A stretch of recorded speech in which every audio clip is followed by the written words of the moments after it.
couple of games this weekend that I think we should probably talk about. The World Series is split at a game apiece. Extra innings, JT Realmuto in game one. Parked it, short porch. That was what? Would it dong in like 5-6 ballparks, one of which absolutely Yankee Stadium. And then the Astros, they get their vengeance in game two. They win game two, 5-2. So now the series shifts back to Philly. We want to talk about games 1 and 2. We're going to talk about game 3 to come tonight. This is a Just Baseball show. Happy Halloween, spooky season, Monday, October 31st. Aram, who dressed as Shaggy out of Social Obligation. Yeah. Peter, what did you dress as? I was the dude, the Big Lebowski. Great thing is, all I had to do, go to Target, get myself some pajama pants, pair it with a cardigan I have, throw on a white t-shirt, a little glass, a little ice in it, a little White Russian, bang. Hilarious costume. So much love. Didn't put in any effort. How much more ideal could you get? Do you enjoy White Russians? Not really. They're very heavy. I can do one, and that's about it. I did one. So one of my old college roommates was the dude with the sign, sunglasses, and he was holding up his sign, and it said, another good one. He said, the sign said, "Your Top Gun costume sucks," which I thought was hilarious. I loved that so much. And his girlfriend dressed as Top Gun, which was phenomenal. I love that does kind of hurt me, though, because in college, I think I was Top Gun 3 years in a row or something like that. Dude. Or maybe not 3. Maybe see, my problem with the Top Gun outfit is that's one of those where it's like you're probably like you're trying to look good as a guy. Like I don't know. I feel like you're trying to look solid, which is fine, but like I feel like if you're gonna dress as a guy for Halloween, you should just look stupid. You go to sexy Air Force pilot. You go to Spirit Halloween and you get the Top Gun like jumpsuit freshman year, and then what? Am I gonna spend more money on another costume? No, that's fair. Work it. You know what I'm saying? I think it's fair. Yeah, actually, good job, me. Honestly. Yeah, I mean, I borrowed my roommates. And Shaggy is just green shirt and whatever pants. Like, I was like, are people actually going to know that? And people did. So, free outfit. I will probably never dress again. It's the first time I've dressed in like 10 years. I was like the kid that put the baseball jersey on every Halloween. Yeah, not a big Halloween guy. So, I sent you a text. I said, I can see 8-year-old Aram saying that he wants to dress up as Jeremy Hermida because he has a 975 OPS in AA this year, and he's one of the top prospects in baseball. Yeah. You said that you have a story that's somewhat close to that. That one might be for another time, but okay. I will say, basically, since I was 5 years old, my mom used to try to get me to dress up as different things. I'd rip off the costume every single year and throw a fit. And finally, the way that she was able to get me to dress up was like, oh, you want to be a baseball player? Like, dress up as a baseball player then.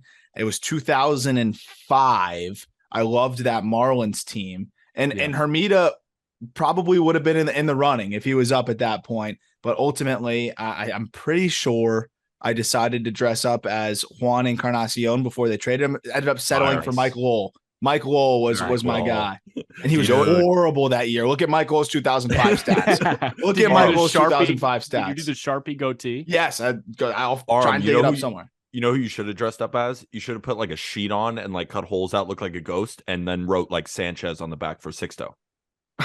Oh, that would have been good. All right, he's coming back next year. Yeah, maybe we'll see. He might throw it like 80 miles an hour. Next year at some point. 80 feet first, then 90 feet, then 75 miles an hour, then 85, then rehab, then back 2025-ish. The progression. We'll get to the World Series in a moment. Yes. Absolutely. We're going to get to the World Series here in a minute, but first, we want to talk about two contractual things with the St. Louis Cardinals. Nolan Arenado opted into the remainder of his contract, which I think is a good move for him. Obviously great for the Cardinals. I think it's a good move for him. And then Adam Wainwright said he is returning for his final season of Major League Baseball in 2023. I think it's about $18 million that he opted into. I don't have that number off the top. The number that I do have off the top, and I'll grab the Waino number in a moment, but let's start with Arenado. He just opted into 5 years and $144 million.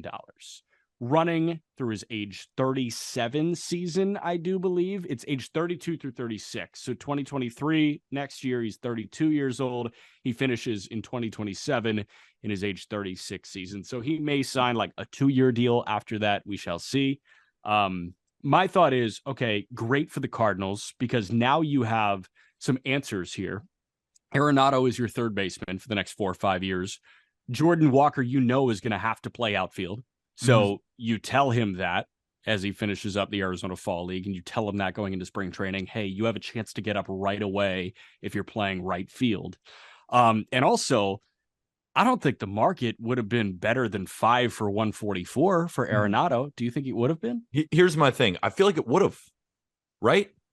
I'm not saying it was a bad decision. I think it was a great decision. It's like the Cardinals got the best of both worlds, right? They get their all-time Hall of Famer third baseman back for 5 years, 144. But after this, he proved that in St. Louis, there was no Coors effect, and that now I thought he could have gotten a Semien type contract or something like that. If I was Nolan Arenado, I would have at least tested the open market, right? Because maybe then you could get a bigger deal from the Cardinals. But he's obviously developed a relationship there in St. Louis. And I think he was like, you know what? The deal's right in front of me. It's still a ton of money. It's not like 5 years, 144 is chump change. It's still an incredible deal. But would we have been surprised if someone offered Nolan Arenado 7 for 160 or something like that? I don't think we would have. But, for 16 million, you got to test and to build that relationship there in St. Louis. Thought it was fine. But if I was Nolan Arenado, I would have opted out. Yeah. So here's the one thing that I think is interesting to this is, I wonder if the Cardinals said, hey, if you opt into this, like, we're going to keep adding, right? Or we're going to make some moves. We're going to try to be competitive. And, we see it in other sports, baseball, not as much because you don't have the strict salary cap that you have to have that flexibility with. But if the Cardinals sat down with Arenado and said, hey, if you opt in, we are going to try to make some more moves. The reason why I say that, Adam Wainwright's $10 million of his deal for next year's deferred. So that gives them a little bit more flexibility as well. I mean, we know this team's got to be disappointed with how things went, but they also have to feel really good about what they've got moving forward.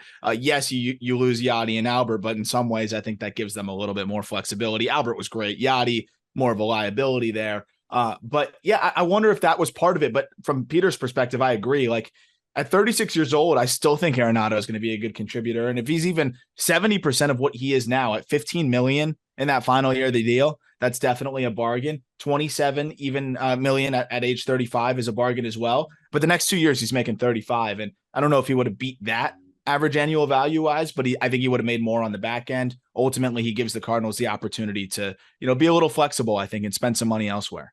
Yeah. Two things. One of the reasons why I think that Nolan Arenado could have gotten more money is because fucking Josh Donaldson is still making $20+ million doing his bullshit. Number two, Arm, I agree with you about the St. Louis aspect, but aren't they kind of supposed to add? Like they're the St. Louis Cardinals. I feel like going into that, like it's nothing you said I disagree with. It's just if I'm Nolan Arenado, you should expect the Cardinals to add regardless of if they give you a 6-7 year deal in the open market, right? You're the St. Louis Cardinals. Yeah, no, that's fair. So what I will say is you go through the courting process, right? In free agency, you are courted, you are told these great things. How many times have you stepped into a situation that is not as great as what was pitched to you when they are trying to sell you on something, right? Chris Bryant and the Rockies. So there we go. How about Robbie Ray in Seattle, right? That guy didn't even crack the postseason rotation after he signed his 5-year, $110 million deal. And a lot of that is on Robbie Ray. Like you can perform your way to the expectations, but they give you all the chances that you could get with Robbie Ray. Correct. With Arenado, he knows he likes St. Louis. That's a really big deal. You know what I mean? Like there are people that sign these free agent deals that hate it. Yeah. I mean, I'm thinking if you have 5 years, 144, you're going to be on a team that is competitive through the duration of the entire deal. You like what's going on the farm. You like the guys that you're around, and you love playing for the St. Louis Cardinals. Yeah. Just do it. So, yeah. No, I was going to say one other interesting clause in it, too, because the contract's unique that he signed. And then, of course, the trade that was actually needs to go down as one of the worst trades in the history of Major League Baseball. And after the season that he just had, assuming that he continues to perform, that trade between the Rockies and the Cardinals is absolutely atrocious. Prospect-wise, they get very little. Not only that, they kicked in $35 million. right? The Rockies somehow were convinced to kick in $35 million for a week return on top of it, which blows my freaking mind. So beyond that, as part of the stipulation of the $35 million going to either Arenado or the Cardinals, if Arenado opts out, $20 million would go directly to Arenado. If he doesn't opt out and opts in, $4 million for each of the next five years, amounting to $20 million, would go to the Cardinals. So again, maybe they have a conversation and say, you don't opt out. We're just going to continue to invest more money back into the team here. But that is, I don't think we've revisited this one yet. After the season that he just had, that is one of the worst trades in Major League Baseball history. The jury might still be out, though, in Austin Gomber. I like Gomber, but dude, come on. So that's the best piece they got. Yes. That's the point. I'm trying to picture what John Mozeliak was saying on the phone. That Arenado guy fucking sucks. We'll take him off your hands. Yeah. You got to pay us to do it, but kick us 35 and we'll take the chance, man. They were probably like, his WRC plus isn't that good there. And the Rockies are like, what's WRC plus? Yeah. It's don't worry about it. It's just some stupid stat. Some nerd stat. Don't worry about it. But he sucks in it. So you guys should actually trade him. It would make you guys look very analytical. And they're like, you know what? We're in and we'll pay you. Thanks for giving us this stat we just found out about. I don't want to pay for soda ever again. Yeah, man. So I guess a two-parter with Nolan. Arenado will have played at the end of this contract 7 years in St. Louis, 8 years in Colorado. If he were to retire at the end of this contract, I don't think he does. What hat does he wear in Cooperstown? I think St. Louis. Yeah. Unless things go really bad, because that relationship really soured in Colorado, it seems like. And that was part of the reason why I think they lost a lot of that trade leverage, which still, even with no leverage, if you handed them, I'd rather have the $35 million and get no prospects than what they got. So and I'm not kidding. And I feel bad saying that about the group of players. Taking up roster spots, I would actually take none than Tony Losi and the other guys as well. Eleris Montero's all right. But I think he goes in as a Cardinal with the way things went with the Rockies. I also think, he's going to continue to put up good seasons and they're going to make the playoffs, right? I don't know if they're going to win a World Series. I think they could win one very obviously before he turns 36, right? Before 2027. Five more cracks. Future looks really bright. But even just making the playoffs and being competitive, which we know they're going to be maybe the entire time he's there, I think that's going to be enough for him to go in as a Cardinal. Also, he's going to get bit by that fan base, the bug, and just kind of become, I think, a St. Louis Cardinals guy by the time it's all done. So the more we talk about this, and maybe I'm just a selfish money grubbing guy, you would have gotten 20 more million if you opted out, and you would have been able to test the open market after that season. Arenado, what are you doing? Right? What am I missing here? You just really like St. Louis, and them you really like it. That's not greedy. Yeah, I mean, no, and it's funny though, because there's this line, right? We applaud, or I don't know if we applaud athletes for sticking to their roots if they really like this place, taking less money in order to help the team. But then sometimes, we bag on guys who just take the best overall dollar. So we should be applauding Nolan Arenado for doing this. It is better for the St. Louis Cardinals, but there is that money grubbing, selfish Peter sitting here being like, Arenado, you missed out on probably $40-50 million to give a good handshake to the Cardinals and hoping that they will make the big free agent splash when I don't know if it's coming. But they can allocate it elsewhere. That's the big thing. And who? J.A. Happ? So he's still a free agent. This takes me to the next point. You whip around the diamond. The catcher is Ivan Herrera, Kinzer, or a free agent. I bet you they get a catcher, but that's for off-season stuff. Yeah, Sean Murphy. He's just sitting there. So, okay, let's say opening day 2024, a catcher that's not on the roster but is good. Paul Goldschmidt at first, Tommy Edman at second, Mason Wynn at short, Arenado at third. Let's put Walker in right, Carlson in center. Who in left? O'Neill.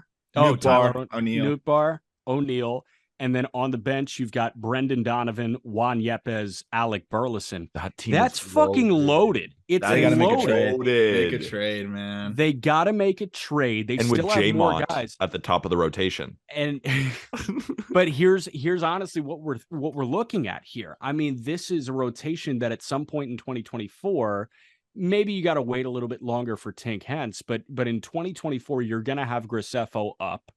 Tink Hence is very close, knocking on the door. They got to spend on starting pitching. They have to spend on starting pitching. And I hope they get Steven Matz back next year.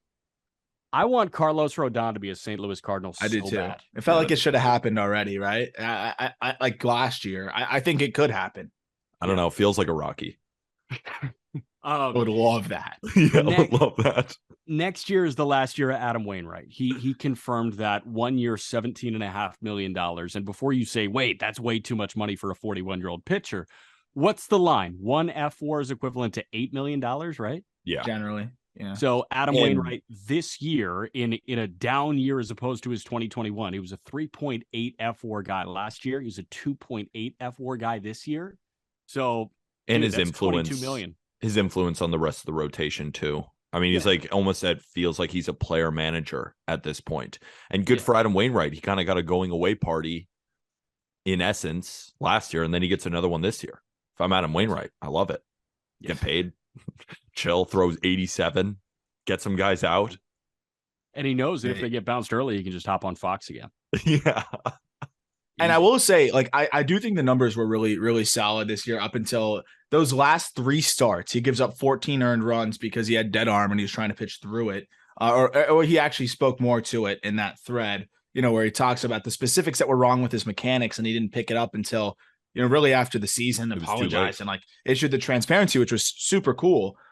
You look at the rest of the year, I mean, he was pretty spectacular. Ryan Finkelstein wrote something on our website, on justbaseball.com, kind of talking about what he has been able to do and how good he's looked this year over most of the season. But, if you get 175 innings, like we can be conservative here, assuming he naturally ages a little bit next year. If you get 175 innings at a high 3s ERA and all of the intangibles that you get from Wainwright, I'd pay $20 million for that. I really would. Yeah. I don't even think that's, I would too. I think beyond the numbers, Adam Wainwright is worth $8 million if he never pitches. And then if he does pitch and he gives you good production, and we're talking good production. And just eats innings. Great. Man. Yeah. Innings, 200 innings. Even give me 175 at a 4.2 ERA and just keep me in ball games. That's worth $8 million. No doubt. You can do it. Yeah. Absolutely do it. Andrew Heaney got paid $10 million. I mean, he was really but good, Heaney though. was really good. Yeah, that's the thing. Yeah, he was really good. That's so annoying. We'll see what they want to do. All right, World Series. Game World 1, Series. then Game 2. Then we'll talk Game 3 to wrap. Game 1, 6-5 Philly in 10. JT Realmuto with the backbreaker in the top of the 10th inning, but Houston jumped ahead really early. They got to Nola, and then all of a sudden, Verlander crumbled again here. These are 2 starting pitchers that we know how good they are. We know how talented they are. Verlander, I mean, it's kind of set in stone that he crumbles in the World Series now, right? He's got an ERA over 6 in 8 career World Series starts. Crazy stat. Shoot, my phone's over there. I want to credit it. After I say the stat, I'm going to go get the tweet to find it. Good, yeah. So if Madison Bumgarner came in and pitched the game of the World Series and allowed 23 straight home runs without recording it out, he would have a lower World Series ERA than Justin Verlander. You heard me right. I'm going to say it again.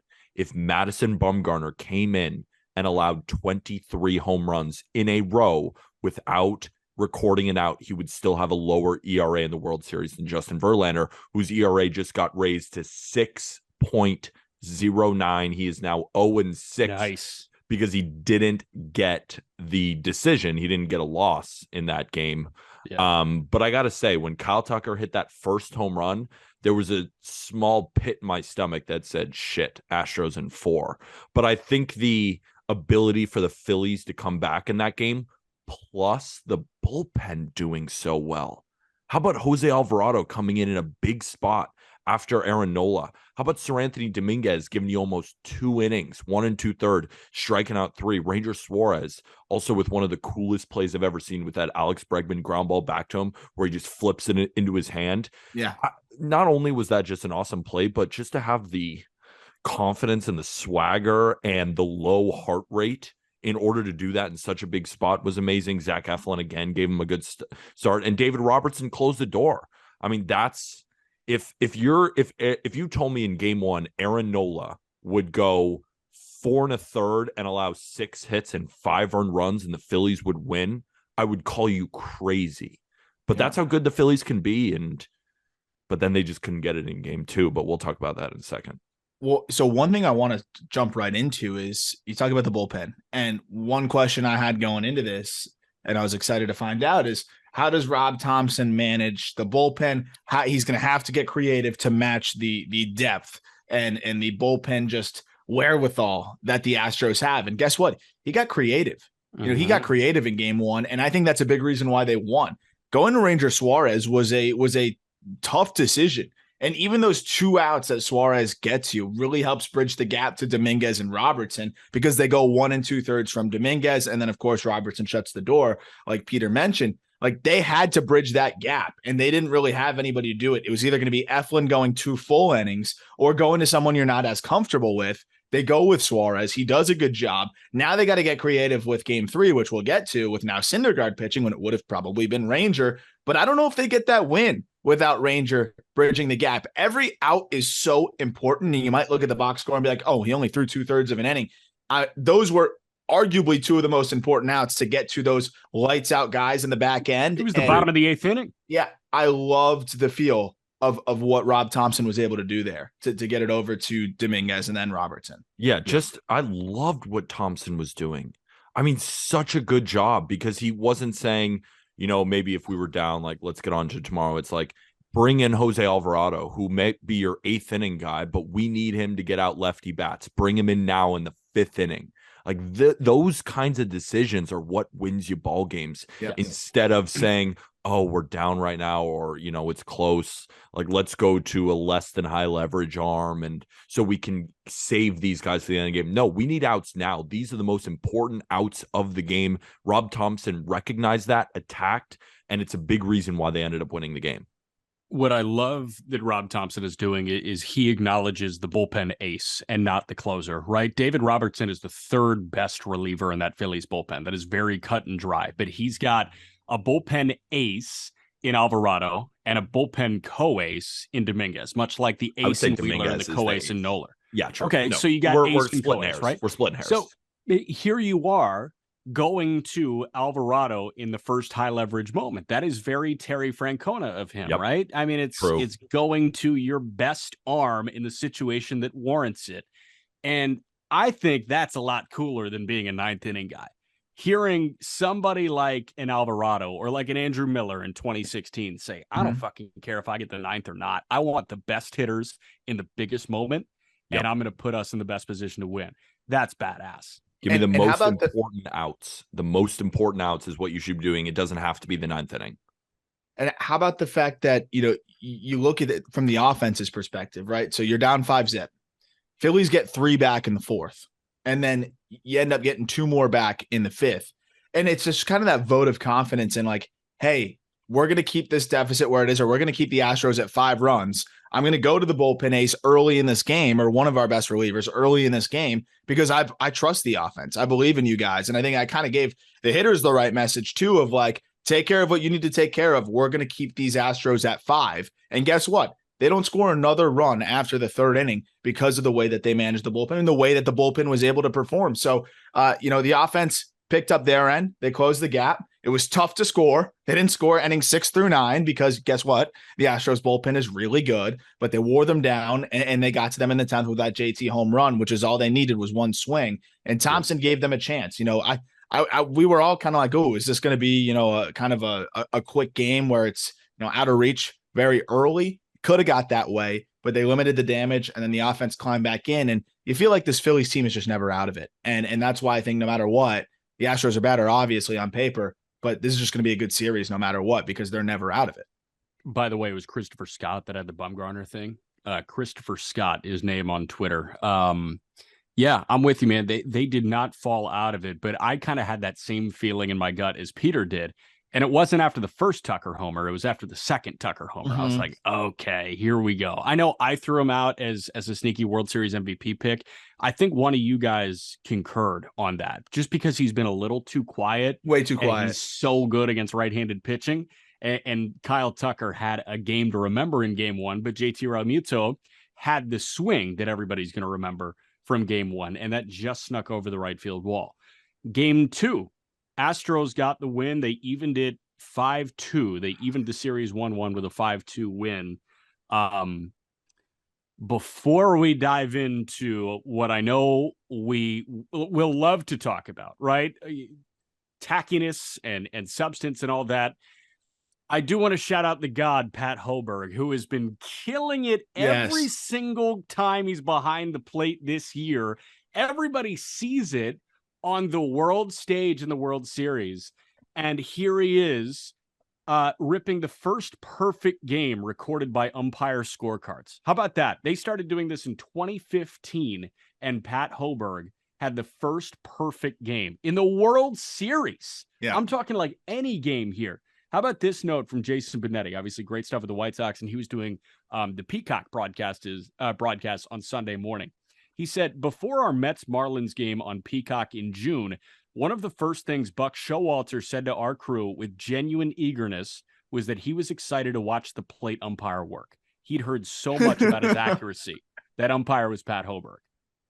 This guy is the king. The best performance in the World Series so far. Dude, it's Pat Hoberg, then it's Kyle Tucker. Perfect game, Pat Hoberg. Perfect game. Felix Hernandez-esque. And this is why I'm nervous about the automated strike zone and challenge calls, because I love the idea of human error, and I love rewarding a guy that does this. And the problem is, like, there are way more anti-Pat Hobergs than there are Pat Hobergs. That's the problem, is that he's one of one. Yeah, like, but he's the only real. I mean, there's a couple other guys. There are some good umpires. Dude, like James Hoy, I think he was game one. What is it? James Hoy? I know it's Hoye. I think that's how you pronounce his last name. He was really good too. I mean, the World Series umpires have been great, but in May between Royals, Tigers, and the guy puts up an 87% scorecard, like then you're like, we may need these robots, but overall, it doesn't take anything away from Hoberg's performance. I need someone out there, someone listening to this. I swear we'll hire you on the spot as a video editor. If you can make a fire Pat Hoberg edit of like all of these borderline calls that he just nails, just like strike, or like a ball that's right on the edge and he doesn't take the bait, right? Or a check swing, he doesn't even need help. If someone can chef up a really, really fire Pat Hoberg edit and get that to us, I'd like to have a discussion. And I think it makes it even more difficult too, because Framber's got nasty stuff with the curveball and the sinker. Wheeler's got 3 pitches. You got multiple bullpen arms throwing in cheese too. It's hard to keep adjusting, but Pat Hoberg did it. What a performance. There was one at bat. It was Framber, and he was just missing off the outside corner. A couple pitches in a row. It was like started a guy 0-0 with a sinker just off the outside corner. Pat Hoberg lays off. 1-0, fastball just off the outside corner. Maldonado obviously just pearling the frame job, and Pat Hoberg just stoic as That's fuck. the other thing too. 2 of the biggest con artists, in the most positive way possible. Dude, JT and Maldonado. 2 of the best liars there are when it comes to framing. Like JT and Maldonado are trying to fool umpires with the best of them. You're not getting it by Hoberg. It's just not happening. Don't even bother framing. Save your wrist. Like save the ligament energy. I don't know.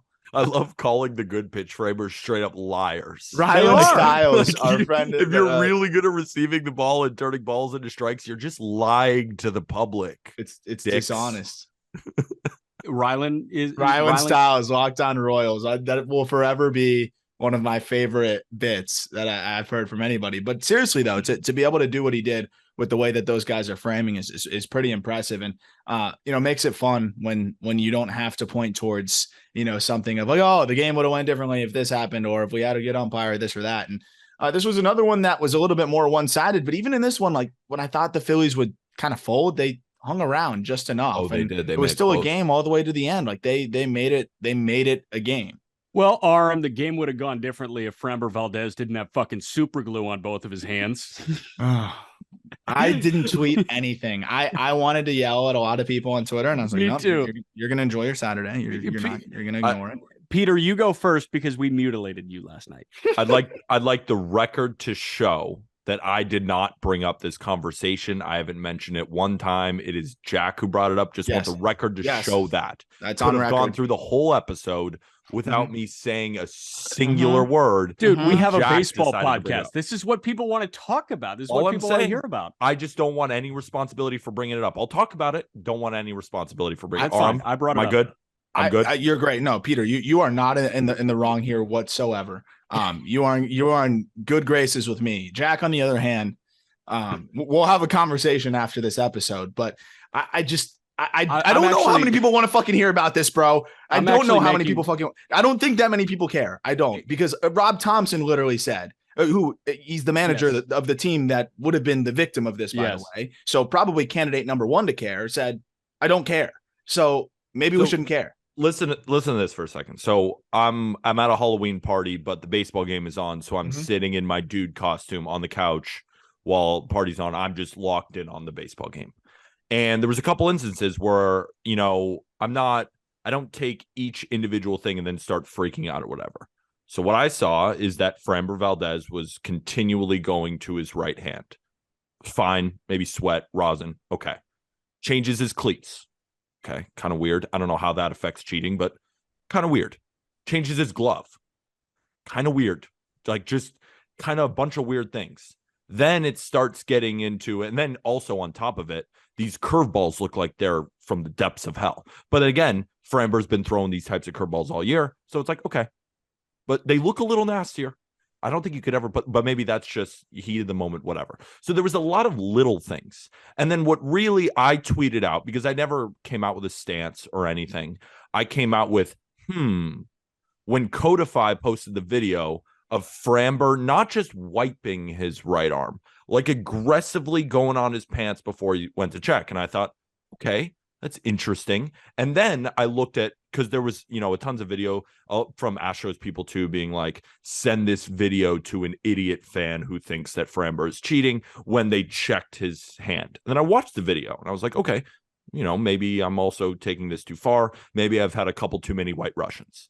Yeah. And he goes like this. He touches his left hand, his pitching hand, which is not the hand that had the sticky stuff. And it is also not the hand that he wiped onto his pants. So when everything kept going on and people are accusing Framber of cheating, I was the one person in the group chat. Well, first, for looking into it, I was accused of accusing Framber Valdez of cheating, which couldn't have been further from the truth. Yeah. I think it was the other people in our group chat also enjoying a White Russian or two, just coming at me with full force and everything that they could, which is fine. I understand it. It's sports at the end of the day. It's about talking shit, and I love it. But I didn't think it was insane to consider that a team who does have the 2017 cheating. That's where you got me. That's where you triggered me. Hold on. Yeah, that's where it hurts. Hold on. Let me finish. The 2017 cheating scandal is there. There is the Diaz leaning into the pitch, which is there. There is the bat thing, which I thought was weird. But also, I didn't put a lot of stock into that because the video that everyone's accusing Maldonado, that base hit through the second base, like that was hit probably 78 miles an hour. And like, it was just an in-betweener. Like if that bat made that hit go through, I don't think it did. But there was just a lot of little things. And what I was thinking in my head is I wouldn't put it past Framber Valdez to be using a sticky substance. I wouldn't put it past him. But at the same time, like, just because Wheeler wasn't caught, why? Because he wears Astros across his chest. And yeah, that's the thing. He was in the minor leagues when they cheated. Like, I'm just saying that within a organization that tries, and good for them, every single edge possible with a guy who spins an electric curveball, I was saying I was not putting it past him. And then while also I wouldn't saying put it past any team. Exactly. And I was like, I don't have enough evidence to truly be like, Framber is cheating. No way. I was just saying, I don't want to just straight up look past this because there was a lot of things that could lead you to believe that it was the case. And so that's my sense. I'm going to echo Rob Thompson's sentiment here. Like there's process now in place that makes it impossible to get, or very difficult to get away with it. And it has to be such a small nuance to get away with it. I mean, we've really seen the total crackdown with the way that they are able to check these guys. I really look at it from this standpoint. If you're able to figure something out on Twitter over the umpire who is literally massaging this guy's hand and watching their every move, and they have spotters as well looking at all of the same shit, I just don't think it's worth really speculating unless they have something. That's why Thompson was like, I'm not going to ask them to go check on him because they're doing enough. Like the process in place is enough. When it comes to the Astros, I think that the baseball community in general, like a lot of the baseball community still suffers from like Astros derangement syndrome. And it's like, it's confirmation bias. It's like, everybody is looking for the Astros to do, like, if you did this with any other team, I could take up any other team, and if we watch them with as much of a fine-tooth comb and as we do with the Astros, we'd find all of the same weird things that we love to just point out now with the Astros. And I think that's where we've gotten, and I think it should be. And the reason why, I got so annoyed with it is like Framber Valdez is pitching one of the more incredible postseasons we've seen from a youngster, arguably as good as the one he had last year too. He just went 6 1/3 and struck out 9 and gave up 1 earned run. And we got to be talking about how he maybe subtly cheated in a way that got by the umpires, like because he did certain things, which, by the way, Pitching Ninja dug up the video. He's just kind of crazy. Framber's just a weirdo. I love how he blames it on like Dominican tendencies. Like he's just like, this is how we play. Like which is true though. Like these guys have a lot of their little patterns and routines that they do. And I think Pitching Ninja had the video on it though, but I also just love Framber. So that's what got me into it too. I've got pitching. Yeah, I love Framber too. So I don't know if that's like bias on my end, but yeah. I said, what was my first text in the group chat before everyone started jumping? Was it love? Was it love Framber, butt? No. It was name me 5 left-handed starters better than Framber Valdez. At what? Cheating? Yeah. See, I want the listeners to know that they won't even let me be me. They won't even let me have takes because the Astros derangement syndrome, that is phenomenal, but that's a great word. Hey, but can you blame them? Can you blame people? I don't think that you can just blame people for that. We had this same exact conversation after the Astros swept the Yankees, right? Bob Costas brought it up right away. Okay, fair. We had this same exact conversation, and that's a better way to put it. It's the Astros derangement syndrome. It is the Astros are now baseball's least favorite team because of what happened 5 years ago. Again, 3 guys left over from that team right now. Bregman, Altuve, and Yuli Gurriel. That's it. And Verlander, was he cheating when he gave up 5 earned runs? So here's the other thing. Yeah, I mean, Rob Friedman put out a 48-second montage from his first start of the season of Framber going to his glove hand and like getting sweat and probably mixing it with rosin because you know what? That's entirely fucking legal. Go to sweat and rosin however you want. So yeah, I don't want to dwell on this, and what I said you want to dwell on this though. Oh, he does. Yeah, he wants to dwell. You want to dwell on it. He wants to dwell on not dwelling on it. Like that's what he's like. I don't want to be talking about this, but I'm going to talk. Let's talk about it. Oh yeah, like you're such a martyr. You guys are just pissed that this fits into the editorial agenda of a baseball podcast, and you guys don't want to talk about it. I'll talk about it. You just did for a while. Do you ever think about the maybe the beads on his hair or like the metal clasps on his hair could have something within maybe there's a little substance in there. They should check under that. They should do the Karen check. Yeah. Right. They checked the Karen check. We already had an umpire comb through a guy's hair this year. I heard that in the locker room, they have a full oak tree in Houston that they get tree sap off of. They just grab it. Yeah. They just grab it. Like, I mean, is that cheating? What? No. And they constantly have a 2-liter bottle of Coke Zero boiling on the stovetop. No, I think they drink it. So then when they just sweat out stickiness, like it that's extra genius. Sticky. If you could exude stickiness, are you kidding how committed are you to cheating? If you do that, I'm fully in. That's what I'm saying. Also, like if you can get by these new, like let's assume they even did try something. If you can get by these new rules that are so strict, yeah, I almost feel like that's like a nuance of the game at this point. Baseball is a game of cheating. Like at the end of the day, too, it is a game of getting that little. That's why I hate. I still accuse the White Sox of cheating every single week ever since the Black Sox scandal. I mean, look what they did this year. They literally threw baseball games all over again. We just saw the White Sox throw games again. Where's the investigation? Just like the Black Sox ancestors. Yeah, I'm not over it. Okay, so we'll talk about the game now. We can talk about the game now. Yeah, and last thing I want to say on this. I have 4 more things after you about it. So you say, oh my God, this is like actually quick, 20 seconds. There is a private check that umpires do, right? Touch their hands. There is a public check that anybody can do. Go to Baseball Savant, look at the game feed, look at the spin rate. Framber spin rates were fucking normal. They were totally normal. But they were a little bit up, but you can attribute that to adrenaline, which that's why I wasn't even putting that in. Yeah. But with that same point, when you guys were saying like, oh, it's because the Astros were across the chest. Hold on. I was done. Oh, no, I'm not done now. With the Astros thing across the chest, I did say in the group chat, the Joe Musgrove thing is interesting because then after the game, they said, what was on your ears? And he said, I don't know. I cut it at 21. You're keeping it going. I stopped. That was good. Yeah. Okay. By the way, do you know Cole Kmet pitched at Notre Dame? Yeah, I did. I just did that dive. That video posted. I tweeted. I'm going to start doing that more. I just tweeted a random video of Spencer Torkelson hitting a single off of Cole Kmet. Yeah, that was cool. I had a Matt Vierling strikeout, but it was like less cool. Bears played well against the Cowboys. Yeah, that's why I tweeted it. Cowboys. How do we feel about Wheeler struggling a bit? That's what. Okay, so this was a question. Would you be surprised if like almost every single stud starter like doesn't really put out a great start? I know Framber did, but for the most part, like. I don't know if we can expect any of these guys to just shove. I don't know if it's going to happen. Real quick, I want to go back to the sticky stuff for a moment. Me too. Oh, I'm kidding. I'm kidding. You know how many people just open their app back up to just turn our fucking podcast off?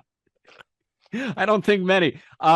So you are not shocked that Wheeler put in a subpar start here? I am to a degree, but now I'm like thinking about it, and I'm like, maybe just no one's going to shove, like other than Framber Valdez. I don't know. Do you expect McCullers to shove? We'll talk about the next game, McCullers and Syndergaard later today. Obviously not. I just think it might be one of those series where the offense is so dialed in on both sides. Yeah, they're seeing the ball so well. Like, is Nola going to be magically better in his second outing? Is Verlander magically going to be way better in his second outing? Maybe. I don't know. And Wheeler was okay, but obviously 4 runs isn't going to cut it in 5 innings. I don't know. I just don't know if any starter is really going to dominate this series in an outing. It seems to be like these offenses are just grinding you out too hard. One thing that I really wanted to talk about Wheeler, because I've said this, now, and what feels like the entire postseason is I keep going back to why I thought Wheeler was the best pitcher in this postseason was this additional velo tick up. Right, where he was 97 to 98 miles an hour, possibly getting 9s out of him, like touching 99. But in this game, his fastest pitch was 96.8 miles an hour. Most of the pitches he was throwing were between 94 to 96.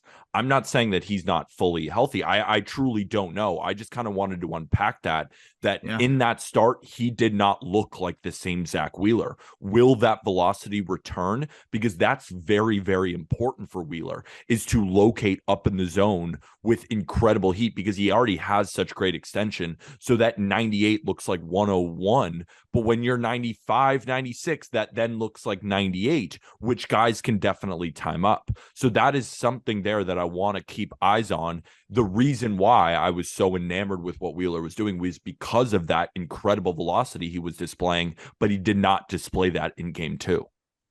What's interesting is the slider was up. I just pulled it up as you were saying that. Slider velo was up. Sinker velo was down on average about a half a mile per hour, which is a lot because he didn't. That's throw on average from the regular season, right? Yeah, not from on the regular season, from the playoffs, and the playoffs exactly. He was even more juiced, and I think, like you said, that was why he was so dominant.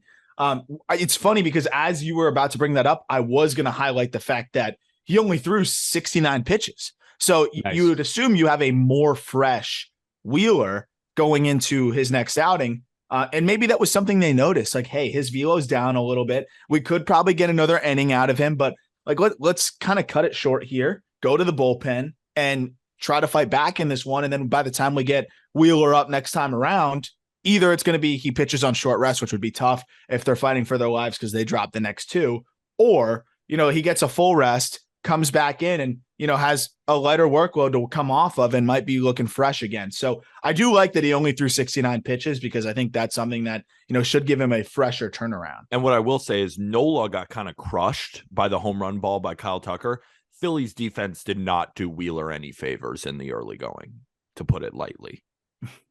What did you make of the immediate ambush? The double from Altuve, the double from Pena, the double from Alvarez. That was incredible. I was just like, wild. Look at the Astros, like how good they are. Shit. Like the Astros are so good. They can get you just bang, bang, bang. And like as soon as I turned it on, like I was at the party and I was like, please turn on the baseball game. Please turn on the baseball game. I need to watch every second of this. They turn it on, immediately Altuve double. Like turned it on, lights flashed up, got to the game. So I was slightly late, immediate double. And then immediate double from Pena, then Yordan. It just shows how quickly the Astros can just bum rush you. It was awesome. And how good they are at game planning. Yeah. Because you they could tell they had to attack Wheeler early. I love that Jack mentioned that because you could tell it was a tangible plan. Wheeler throws a ton of strikes, right? And sometimes the best pitch you're going to see from Wheeler is the first. And right there. They were all over that. And then Wheeler had to adjust from that because he was aware that they were ambushing him. And all of a sudden he walks 3 guys. He only throws 41 strikes on 69 pitches, which for his, standards is not as good. It's terrible. I think it definitely, I think it got to him. I really do think so. It was more than just what they did in the box score. It also forced Wheeler to, not trust immediately really change attacking these guys and try to change how he's attacking them.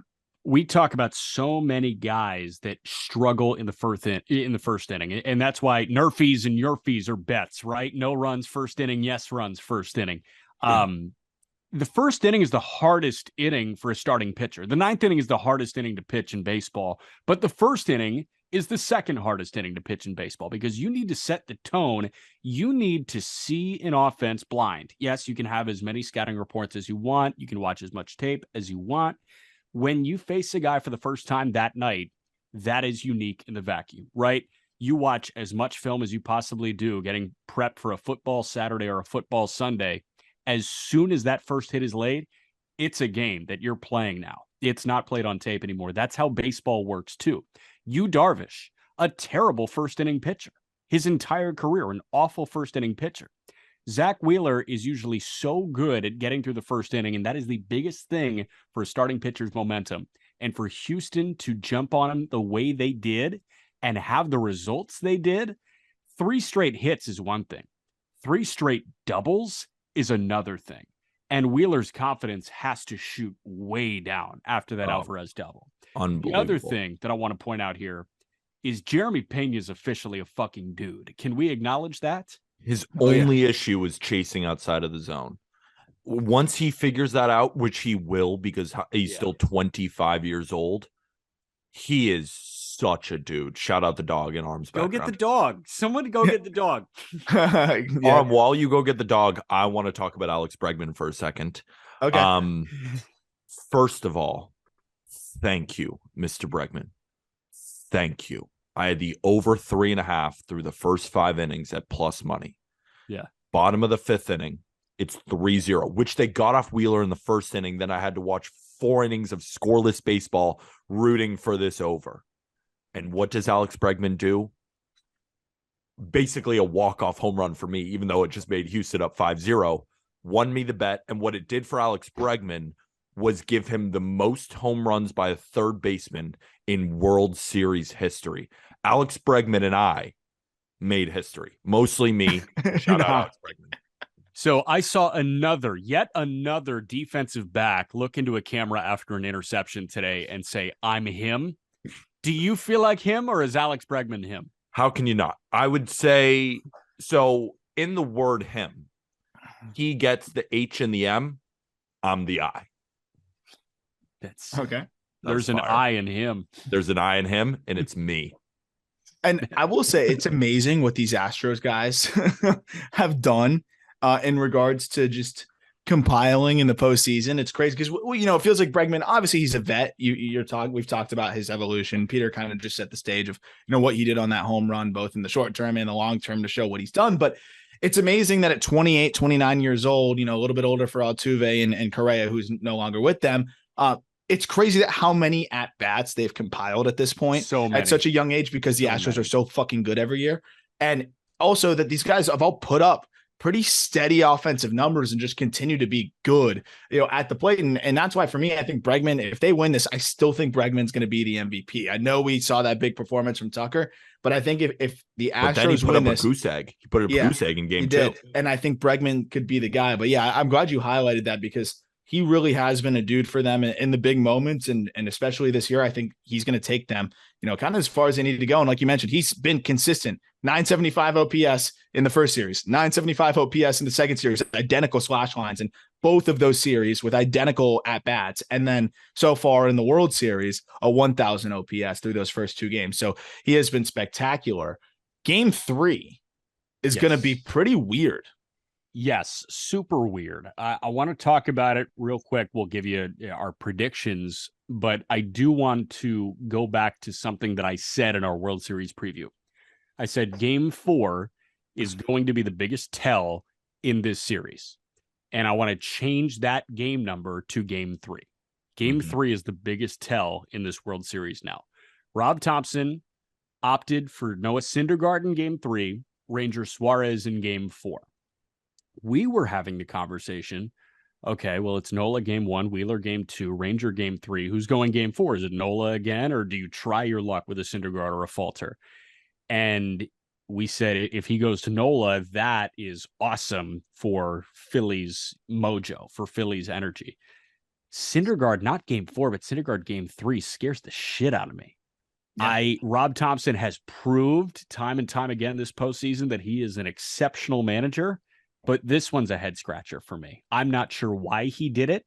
What I will say to counter that, while the Phillies do have a massive, massive disadvantage in the starting pitching department in game 3, if they do somehow win this game 3, all the momentum is on their side because they won a game with Noah Syndergaard. And I wouldn't put it past them either. A couple of things. First, I want to address, good job us. We said they'd split. Good job us. 2, I wouldn't be surprised if Syndergaard pitches kind of well, because we give him a lot of shit. I would. I'd deservedly so. Deservedly so. We give him a lot of shit, because he's deserved plenty of shit. But I want to highlight his game 1 start, or not game 1, his lone start in the playoffs so far. Pitched okay, didn't go very long, but gave them 3-4 innings, 1-run ball. Like, I would not be surprised if he goes one time through the lineup, allows 1 run, then gives it over to Zach Eflin or someone like that, because a guy like Zach Eflin does have starting rotation. He's been in the rotation. He has that experience there. Or you go to, or no, Ranger's going to pitch game 4, which is, I don't really understand. That's why I kind of want to unpack this more. But on the same side, I just have a feeling that Syndergaard won't get blown up. I don't know why. I mean, he's pitching as good as I know it's only 5 1/3 innings we have to work with total in the postseason so far, but in those 5 1/3 innings, he's only given up 1 run and he's punched out 4. So he's looked better.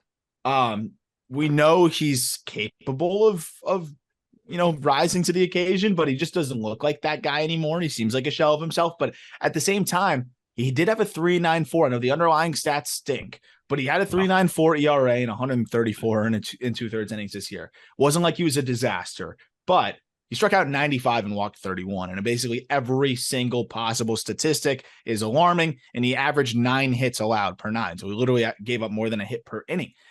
This is the lineup that you would assume would tee off. I'm guessing they want him to go one time through.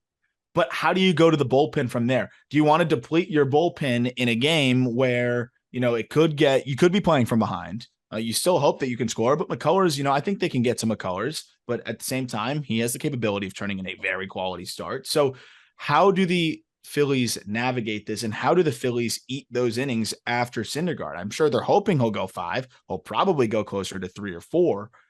Who pitches the rest of those innings to get to the back end of the bullpen if Ranger for sure is pitching game 4?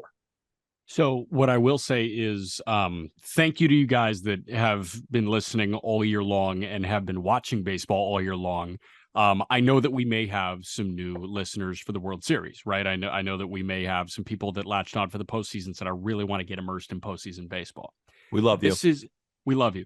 This is not the Noah Syndergaard that you might recall from his Mets days.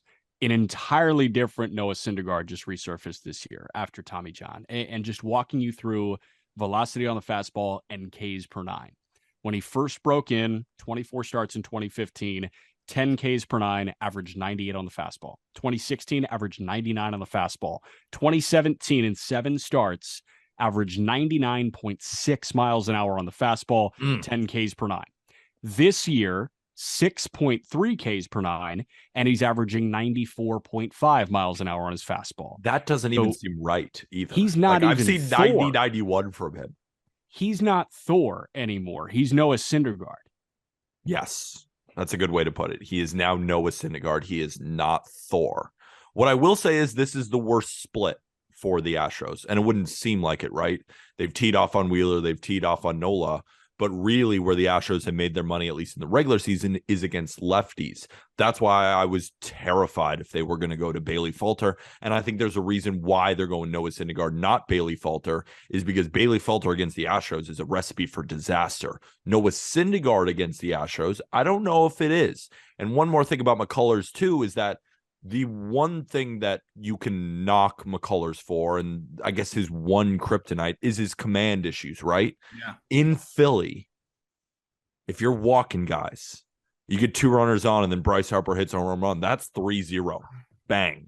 So I do lean towards runs. Like you're going to find my, by the time you're listening to this, maybe Monday morning, my picks will be out on justbaseball.com. I'm still very in between. I really want to dive deeper into how I think Syndergaard will pitch.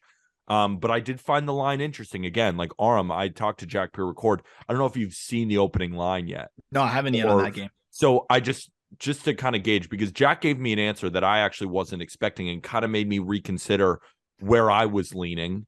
So opening line, like what do you think it would be? Like Astros minus what or plus? I like think McCullers, Vegas has Syndergaard? accepted that this series is going to be closer than everybody, including them, initially thought. I would say minus 130 in favor of the Astros. It's exactly what it is. It's like minus 135, minus 130. Okay. See, for Look me, at you line setter. For me, you saw minus 170 in Verlander. You saw minus 140 in Framber against Nolan Wheeler. And then we have Syndergaard, McCullers, where there's an obvious difference there.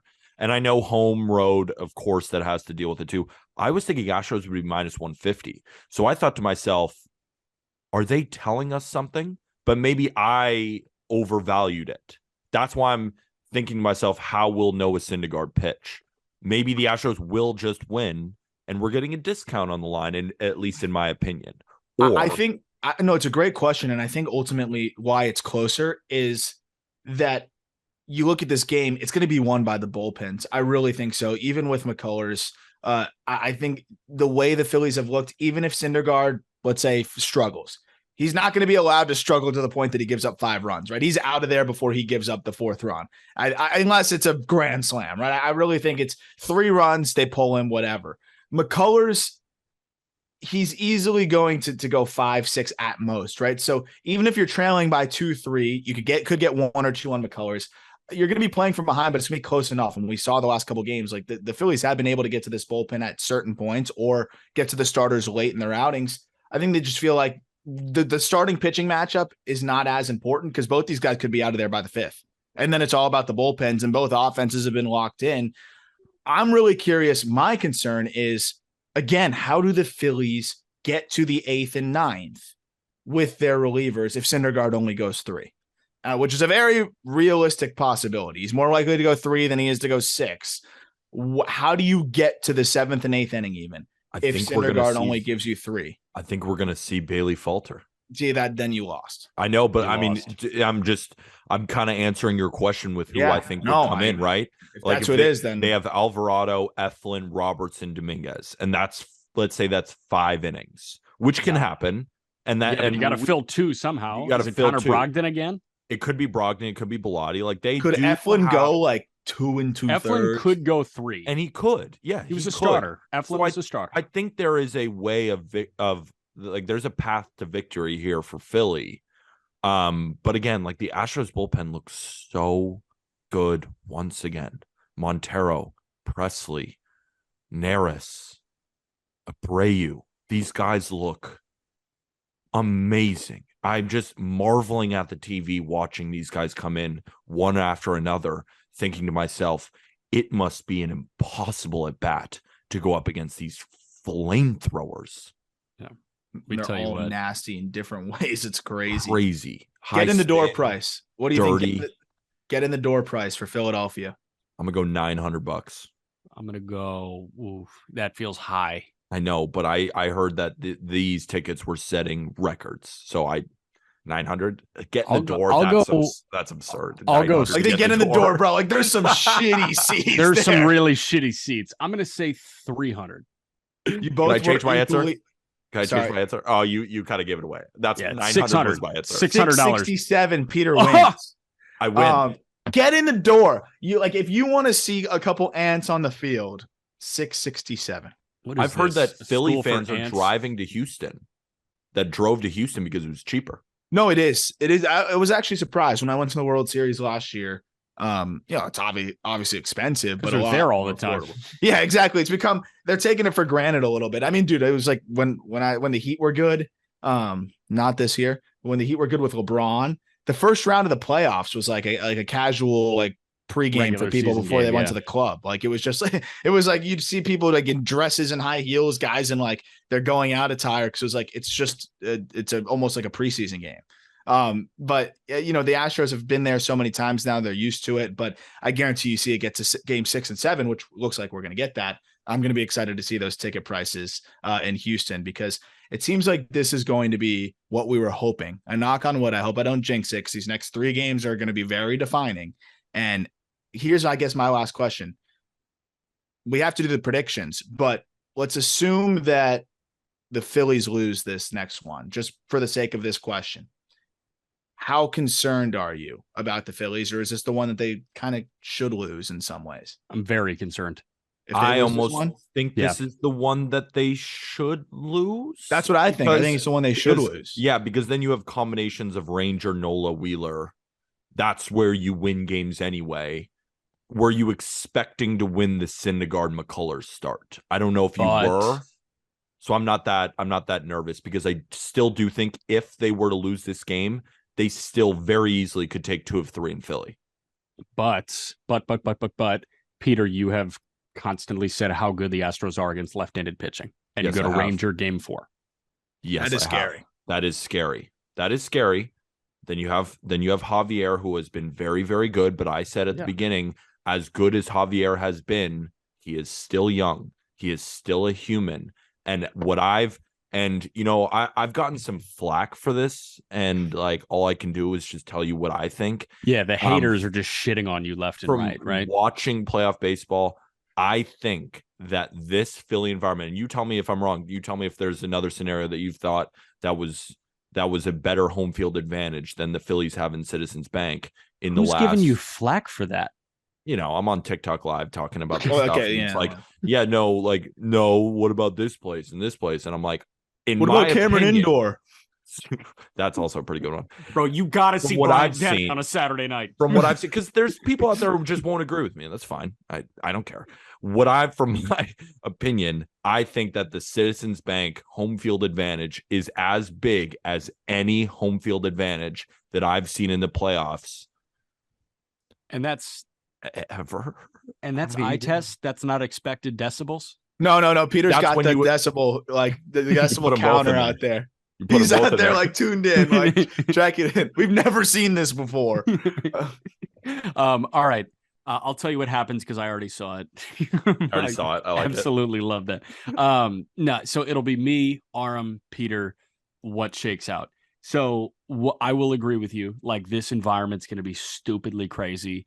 And McCullers, command issues. My mind immediately goes to command issue in raucous environment, Bluebell Park in College Station. Yep, Texas A&M. I was thinking the same thing. Ball 5, ball 6, ball 7. They chant it after a 4-pitch walk.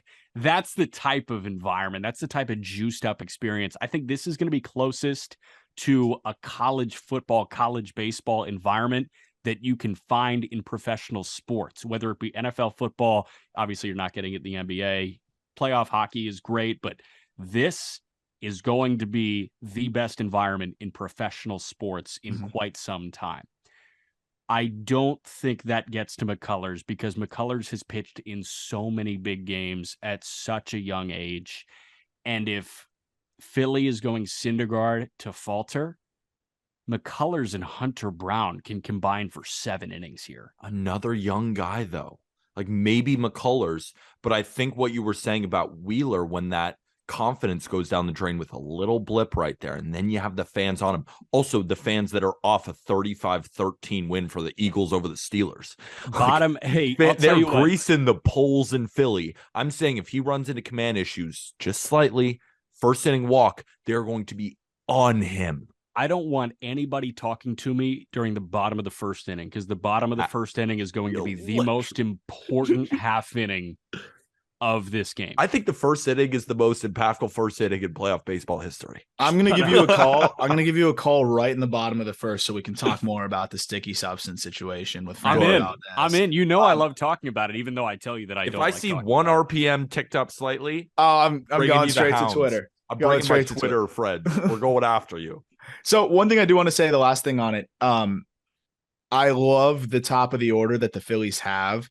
If you have a McCullers who's, fighting some command issues, Schwarber walks with the best of them. Hoskins does not expand the zone.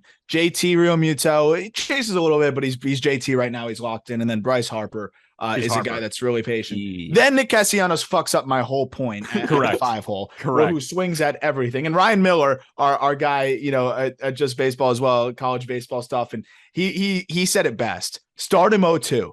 Like Castellanos is not locked in until it's 0-2, and then all of a sudden he decides to be a hitter. It's unbelievable to see how quickly that guy goes 0-2. No, but I agree with you on the early plate discipline from Philly. But it's just like would really any of us be shocked if it's top of the first inning and you go to the bottom and it's 3-0 Astros? Like no, not even close. But then would you also be shocked? This is what we expected. Would then you also be shocked if after the first inning is over, it's 3-3? No, I'm taking the over. Put me on record. Over 8, I'm taking it. I do feel like that is the best play in this game. Because I do think that we will see a version of Bailey falter unless Syndergaard gives you 4 innings of 1 run. I do think that it's possible that we do see Hunter Brown, and as good and as talented as he is, how will a young pitcher like that with almost he's looked a little spooked in some spots. He has looked a little spooked. I cannot get over the Citizens Bank Park. Like this will be the craziest environment, and we're just going to see fireworks in game 3. I think I'm so excited. Rested bullpen too. Sorry, one last thing, Jack, before I forget. They have the extra day off, and in that loss, the silver lining is they only went to Bilotti, Brogdon, and Hand. All of them threw 14 pitches or less. And they have that extra day off. Their whole bullpen's pretty rested. It's all hands on deck. So to answer my question, a little bit of what I was asking before, who do they go to? They could be all hands on deck for the most part and still have guys available for the next day as well with a starter that they should feel more confident in. So that does help. If Eflin gives them a couple innings, I think they'll be okay bullpen-wise. That's why I'm thinking first 5 over. Because then when you get to, like, for example, had the first 5 over in game 2. Game ended on 7 runs because of that bullpen. Like, I feel like if you play over based on the starters. Like, these bullpens are going to come in, and I think they're still going to pitch very well. Okay. Every link you need is in the episode description. October 15 for your Just Baseball merch. Score, no reason why. Just tell me who wins, what score. Aram, you first. 6-4 Phillies. Okay. Peter? It's funny. I was going 6-5 Phillies. Okay. 7-4 Astros. And with that, thank you, everybody.